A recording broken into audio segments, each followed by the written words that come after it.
저희 의뢰인 사건 하나 소개드려 보도록 하겠습니다. 동성인 친구랑 말다툼이 벌어졌습니다. 고등학교 때부터 친구예요. 20대 후반입니다. 서로 간에 말다툼이 벌어졌고요. 상대방이 저희 의뢰인에게 먼저 욕설을 했다고 합니다. 그러니까 저희 의뢰인이 화가 나가지고 상대방을 퍽 밀쳤대요. 둘 다 남자입니다, 참고로. 그런데 상대방이 아니 너 왜 내 가슴 밀쳐? 라고 하면서 강제추행으로 신고를 했다고 합니다. 여러분 과연 강제추행죄가 성립할까요? 가슴을 밀쳤는데 전혀 그렇지 않습니다. 왜 그런지 설명을 드려보도록 하겠습니다. 여러분 안녕하십니까? 검사 출신 형사전문 변호사 법무법인 A파트의 용성호 변호사입니다. 나는 추행할 목적 없이 건드렸을 뿐인데 억울하게 강제추행으로 신고를 당했다면 꼼짝없이 강제추행으로 처벌받아야 될까요? 성추행범이 돼야 될까요? 그렇지 않습니다. 강제추행죄가 성립하는 데 있어서요, 성적인 만족을 얻을 목적 혹은 상대방에게 성적 수치심을 줄 목적 혹은 상대방의 성적 수치심을 느꼈느냐 안 느꼈느냐 그것 자체는 그렇게 중요한 요소는 아닙니다. 하지만 누가 봐도 폭행인 사건을 피해자가 성적 수치심을 느꼈습니다 라고 주장한다는 이유만으로 강제추행죄가 성립하는 것도 아니기 때문에 주의가 필요합니다. 폭행과 강제추행 먼저 구별 한번 해드리도록 하겠습니다. 다른 사람의 신체에 유형력을 행사했다, 즉 신체 접촉이 있었다라고 했을 때 우리 형법에서 이걸 처벌하는 죄명은 크게 두 가지입니다. 하나는 폭행, 또 다른 하나는 강제추행입니다. 그런데 폭행과 강제추행은요 굉장히 다릅니다. 처벌 수위도 강제추행이 훨씬 높고요. 무엇보다 똑같은 벌금형 처분을 받는다고 하더라도요,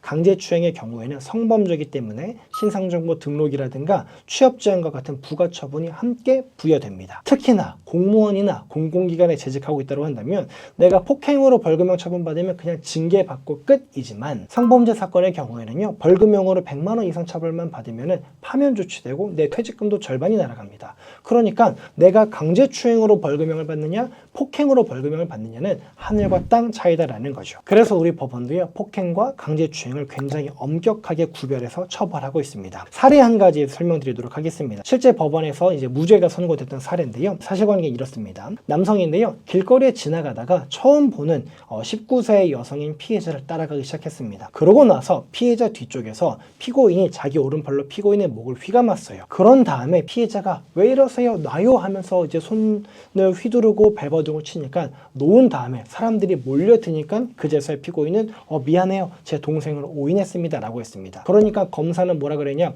처음 보는 남성이 19세의 여성을 따라가기 시작했고 뒤에서 그 사람을 끌어안듯이 목을 휘어 감았고 그러니까 요거는 강제추행이다 라고 해서 재판에 넘겨진 사안입니다. 그 재판에서 법원은 이렇게 얘기를 했어요.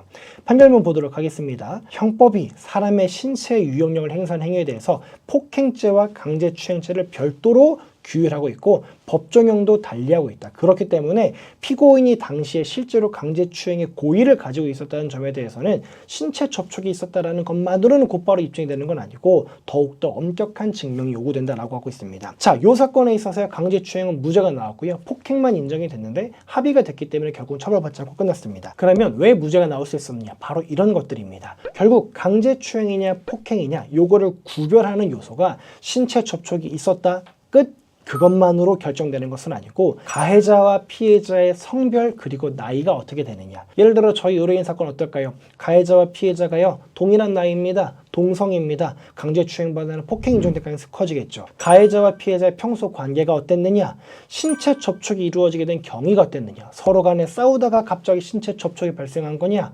아니면 따라가면서 이성적인 호감이 있다고 말하면서 신체 접촉이 발생한 거냐, 이런 것들도 고려 대상이 될 거고요. 그리고 신체 접촉이 이루어지면서 가해자가 피해자에게 어떤 말을 했느냐도 봅니다. 제가 아까 전에 무죄로 설명드린 그 사안에 있어서도요 판사도 거기에 집중을 했습니다. 피고인이 피해자 뒤에서 목을 끌어안고 휘어 감으면서 아무 말도 하지 않았어요. 만약에 끌어안으면서 마치 강제추행을 연상하는 듯한 가만히 있어 움직이지 마 라고 하는 것과 같은 내용의 말을 했다라고 한다면은 강제추행으로 볼 여지가 충분하다고 볼 수 있겠지만 아무런 말이 없었기 때문에 폭행의 고의를 갖고 있었을 수 있다라고 본 것입니다. 그리고 뭐냐, 신체 접촉이 이루어진 부위도 굉장히 중요하게 본다라는 거예요. 예를 들어 이겁니다. 나는 상대방을 때리고 싶어요. 상대방을 때리고 싶어서 내가 지나가다 갑자기 상대방의 성기 부위를 딱 때렸습니다. 그러면 나는 상대방을 때릴 목적으로 한 겁니다. 그 전에 싸우고 있었어요 라고 한다고 해서 이거를 과연 폭행 폭행으로 규율할 수 있을까요? 그렇지 않다라는 겁니다. 또 아까 전에 제가 저희 의뢰인 사건을 예로 들면서 서로 간에 밀치는 사건이 있었다고 하는데, 만약에 동성이 아니고 이성이었어요. 그런데 남자가 이성인, 여성인 친구에게 가슴 부분을 밀치면서 화를 냈다. 그러면은 화를 냈으니까 싸웠다라는 이유만으로 강제추행이 아니고 폭행이다라고 할 수 있을까요? 그렇지 않다라는 거예요. 제가 오늘 말씀드리고 싶은 건 뭐냐면요.